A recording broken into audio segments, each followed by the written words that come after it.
Hello guys and welcome back to another FPL video. Today I'm going to present to you a bench boost draft with Haaland in it. I know that I've already created one with Mohamed Salah, but Haaland is the other popular premium and I want to take care of his performance and his expected points because he is expected to deliver massively as well. Wolves have been one of his favorite opponents throughout the years, so I would say that having Haaland for the first fixture will be good. Another great point is that with this draft, I'm not going to activate the wild card after game week 1. So activating the bench boost in game week 1 and then continuing with Haaland against Spurs, against United, and especially at home against Burnley. And then if we go even further down, you can keep him for the prolonged future up until game week 8 most probably. After that, game week 13 is where another entrance for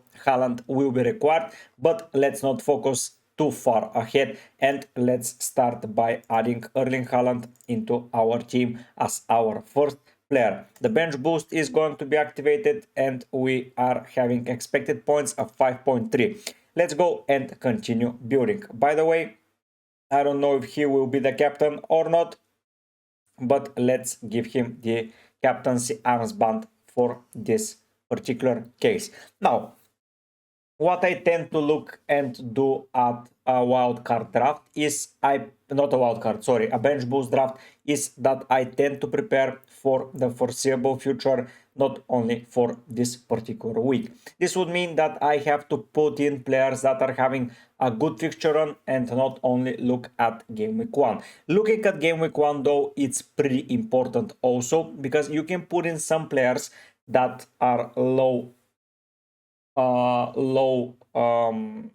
estimated and priced, and you can just leave them on your bench. Looking at the fixtures and starting with the teams, I would say that some team like West Ham is something that I like. I can put them for game week 1 and forget about them, so that's a good way to start. Other team is Spurs, but you can rely on them, not only forget about them. Then another good team, I think it's Brentford. It's Nottingham Forest facing Brentford. Then you can rely on those players for the foreseeable future. So you have to have a mix of players that you get and you don't play anymore, and players that you get and play further down the road. The players that you don't play further down the road are going to be the cheap assets that we go for. So let's look at what we can cook. A team that I would like to get players from, even though they have a good fixture run and I want to rely on them, is Forest, particularly in the defensive department. Because we are activating the bench boost, we have several options. So the first option is to go for a 9 million budget keepers. I think that's the best strategy. So immediately I can put a player like Sales in goal, and that would allow me to get someone like Kinski. The issue here is that we don't know if Kinski is going to play or not. If he doesn't play, I'm screwed, because yeah, it's just bad. So the other way I want to do it is to get 4.5 keepers and Verbruggen together with someone like Kelleher. I know that I just said that Brentford are a team to target, but for the time being, because of one of my streams, I found out that both keepers rotate pretty well and you can rely on both of them here. Against Forest and Fulham, I think that Forest are good defensively, but not amazing offensively, so Kelleher can keep a clean sheet or rack up some saves. That being said, 9 million is ideal budget to start with. 8.5 is the best, but I don't think there is an 8.5 combo that is nailed and is going to start every game. Moving into defense, we need to be very cautious with the budget. So for my next player, I would really like to get Muriel. Brentford, West Ham, Burnley, Sunderland, amazing. But I would go for a cheaper option here in Neco Williams. He is with a little bit lower expected points, but because he's not putting in the consistent things like attacking returns. Defensive output is consistent while attacking output isn't. Speaking about consistency and defensive output, another player from Forest makes my team here immediately for that bench boost draft, and that is Anderson. 4.1 here. I think that every game you can expect around 3 points from him, and if he's on some set pieces, I think he is going to be amazing to own in FPL this season. If you don't catch him for the beginning of the split, you can keep him throughout the whole season, and I believe that he will get you amazing points. Don't expect high returns because it's pretty impossible to nail down when those defensive contributions will come, but believe me, they will come. So now we are going too good with the cheap players. We got the 2 cheap keepers, we got a cheaper option in defense, cheaper option in midfield. I think it's moving good to have it that way.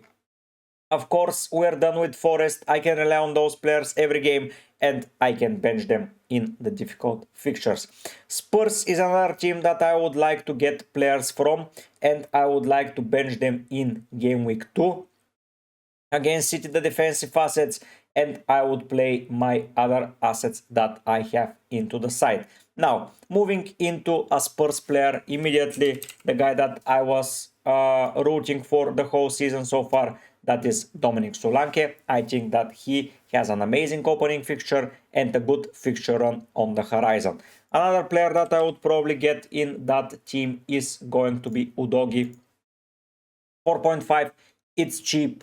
If he starts, he will be a very solid asset that I would rely on. Now we have Udogi, we have Solanke, we have 2 City players, 2 Forest players, sorry. We have a Brentford and Brighton rotation. That would mean that I'm not going for the Cowper, which is obvious. Game week 2, where I would bench the City asset, I would be probably looking to bring in a player from Arsenal. There is a potential. And here, I will be risking it with an Arsenal defender because I really do believe that they will play well. Of course, the best option is Gabriel. Let's put Gabriel now in. I don't think United is that difficult of a fixture for Gabriel at this moment. So let's put Gabriel in and let's keep him now for the foreseeable future. Neko, Udogi, Gabriel, good defensive solidity. I think that we can move downwards and keep picking players that have an okay fixture and then they can be used / rested. Sunderland is a team that I would like to probably get 1 cheap assets. I think that West Ham are a good team, but for the off chance that they're not playing too well, should I get Renewdo? Hesitant, but a player that I would get. So I cannot play my City defender, I will not play my West Ham defender. So then I need to pick in a Chelsea or a Palace defender, but probably a Chelsea one because I want to play them. Bournemouth, no thank you. So it's Chelsea and it is a West Ham. So immediately putting in 1 Pisaka. And for the cheap Chelsea options, if Hato joins from Ajax, is going to be a popular option, but Colwill for now makes my draft. Now we have the defensive solidity, we have an expensive player, we have 2 5 million players, and we have the 4.5 assets. So this is a good way to keep building the team. We're sorted here. Now we need to pick 5 players and we're done. I think it's pretty easy to do it. Now, moving into another team that I would mention again, it's Brighton. Option to attack, option to attack, option to attack, option to attack, option to attack. I would say Brighton are having a very good fixture run, and the hardest fixture is against Chelsea, which if you play free hit there, you may skip, but Welbeck is going to be the forward that I opt for. This would leave me with only a cheap option in midfield, but I would like to get Lefi from Sunderland. If you are not willing to risk it for a player from Sunderland, you can go for Ryan Christie. So Cook is injured, I believe. No, he's suspended.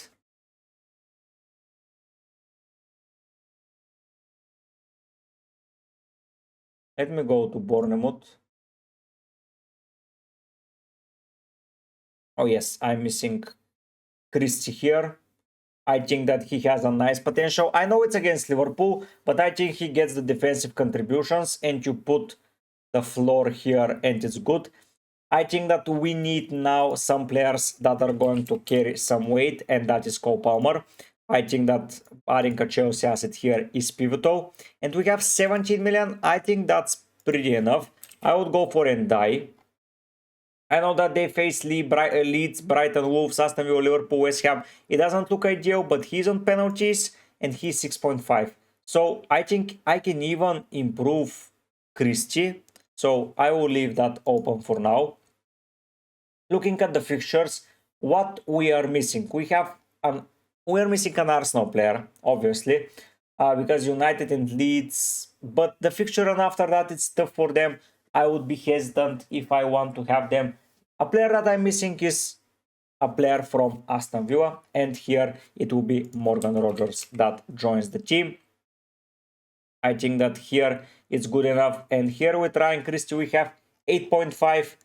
And guess what we're missing? A Liverpool asset. And that is going to be Florian Wirtz.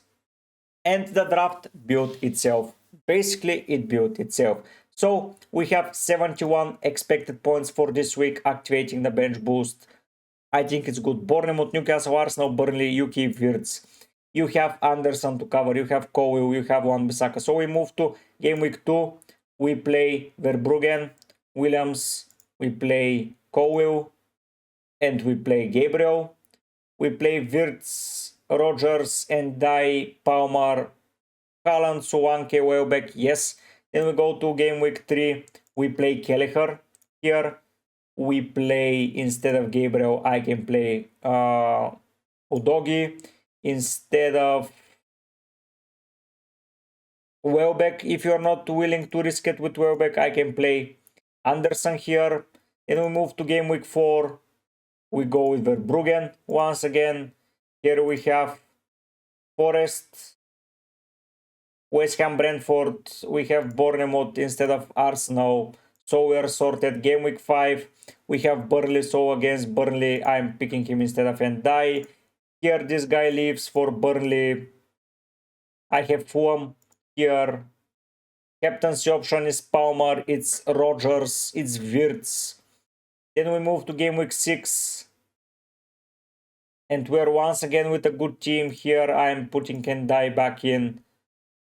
Or I can go instead of Welbeck. And then for game week 7, I think you can wildcard safely. Or you already have 5 transfers if nothing changed. So I think that team is solid. I like it. So it gives me 71 points with the bench boost. Let's go and see now with Fantasy Football Hub what percentages it will going to give me, because I want to compare the two AIs. So let's go and build that team there and I'll be right back.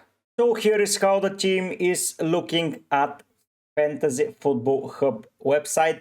It's given 88% rating because I couldn't activate the bench boost for some reason, but so far it has 60 predicted points, and when we add the bench, that's 8 more points here and 7.9, so that's 15.9 more points. So Fantasy Football Hub is way more willing to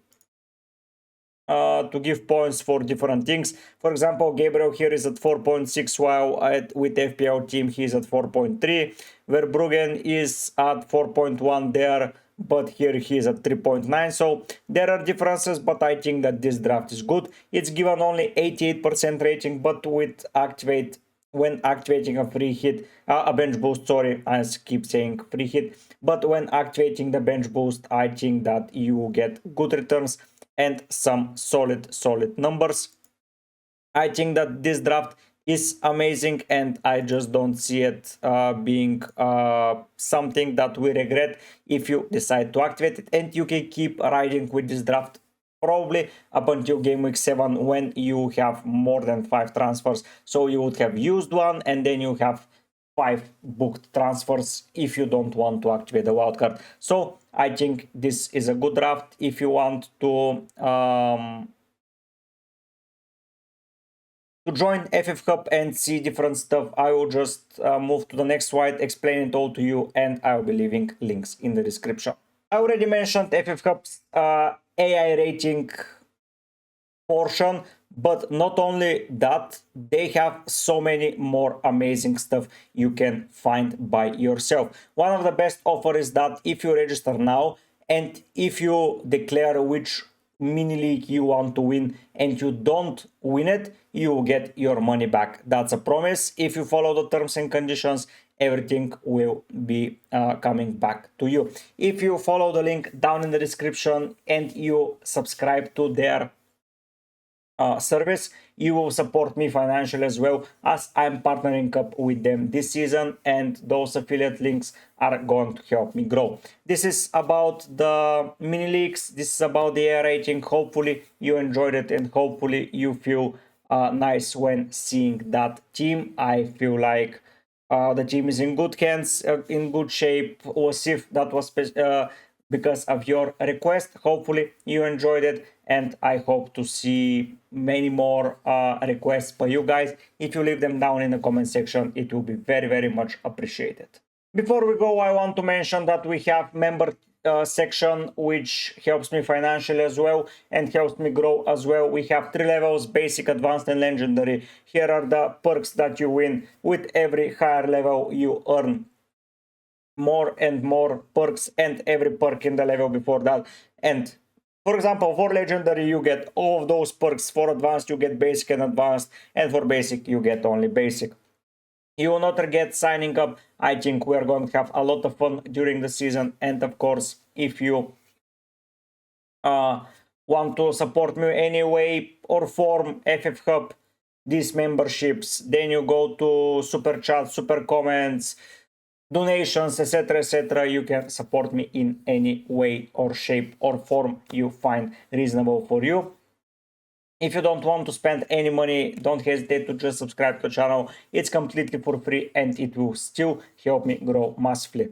Now I'm going to show you the member section and we're going to say goodbyes. This is the member shoutout section. Florin, Oscar, Skauserhem, Syntax, Anthony, and Mehmet. Thanks so much for being members of the channel. If you guys want to be listed in my videos and to be eternalized here, you can just become a member. Every level will earn you a place on that board. So if you want to do it, don't hesitate and just do it. Florin and Oscar, Florin and Skauser, sorry, have been gifting memberships throughout last season. This year the count is restarted, so every new gifted sub will increase your number here on the board. But for now, those are the 7 members that we have in the channel. I feel eternally grateful for you guys. If you want to support me once again, FF Cup memberships, super chats, everything. If you don't want to spend money, comments, likes, subscriptions, they all help. Hopefully you enjoy my content. Live streams and videos will be coming daily to you. So thanks so much for watching. But for now, guys, I'll be heading out. Bye.